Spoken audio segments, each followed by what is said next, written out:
One of the worst and most infuriating problem English learners constantly face is the huge gap between how a word is written and how it is spoken.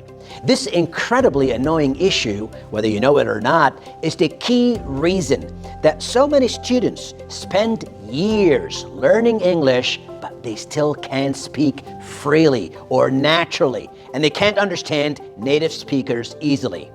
Curious to hear more about it? I'm Patrick Hayek, and in this video, I'm going to tell you about the one thing that you must do at the very beginning of your English journey.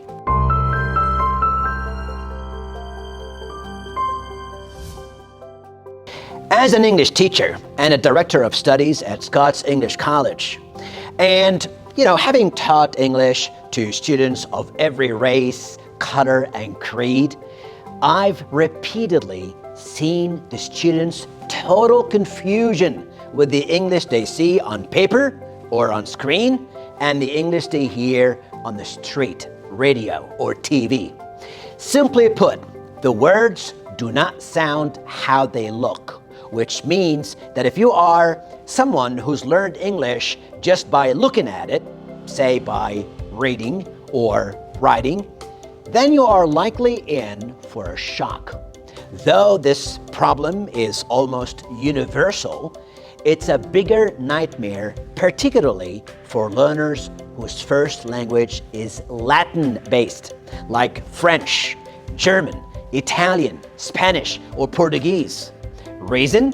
Simple. English has borrowed from all these languages.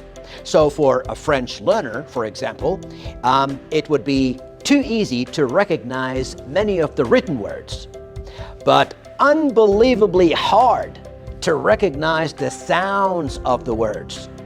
Let's look at a simple and common word and how it's written and pronounced in some Latin-based languages. How about the word chocolate? Now, that's how the word chocolate is written in these languages. You can see identical in Spanish and Portuguese, almost identical in French, and somewhat different in Italian and German. Now, how about we listen to how they're pronounced in these 5 languages? Chocolat, Cioccolato, Chocolate, Schokolade, Chocolate. Compare that with English. Chocolate. Chocolate.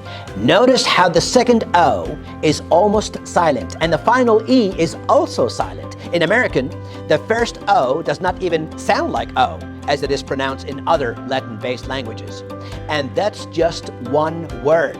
Now, if we bring in another word that has several O letters, you as a learner might say to yourself, I should be able to pronounce this word like I learned to pronounce the word chocolate, right?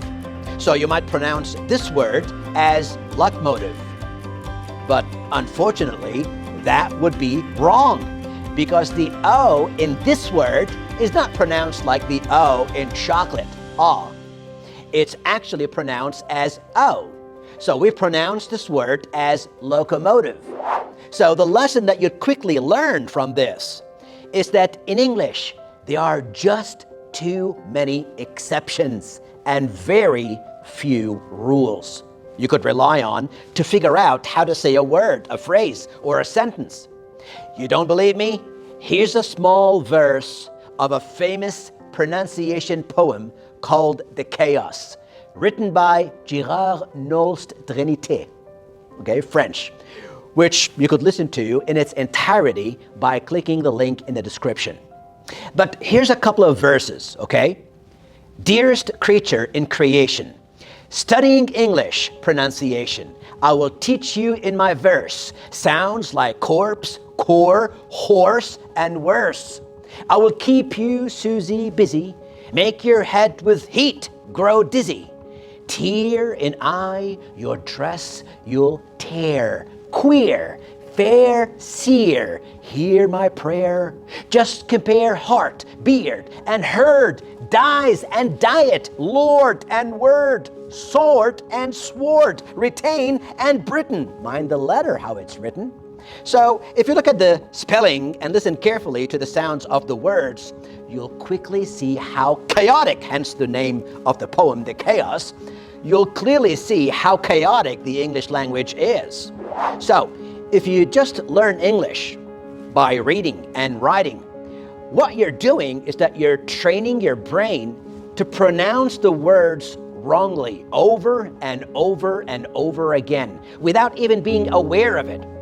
And when you repeat the same mistake over and over and over, guess what happens? The mistake becomes a habit. And habits are hard to change.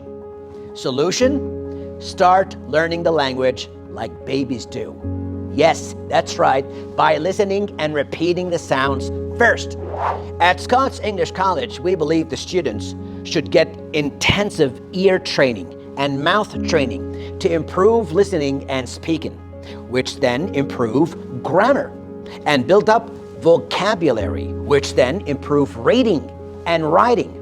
That's why Scots is probably one of the few English colleges, if not the only English college, that teaches a 20-hour per week pronunciation course, right? And that's based on a unique, groundbreaking method that I personally created over 12 years ago. We hope to see you in our classroom soon. Please like, share, and subscribe, and smash the notification bell to watch future videos. Thank you very much, folks.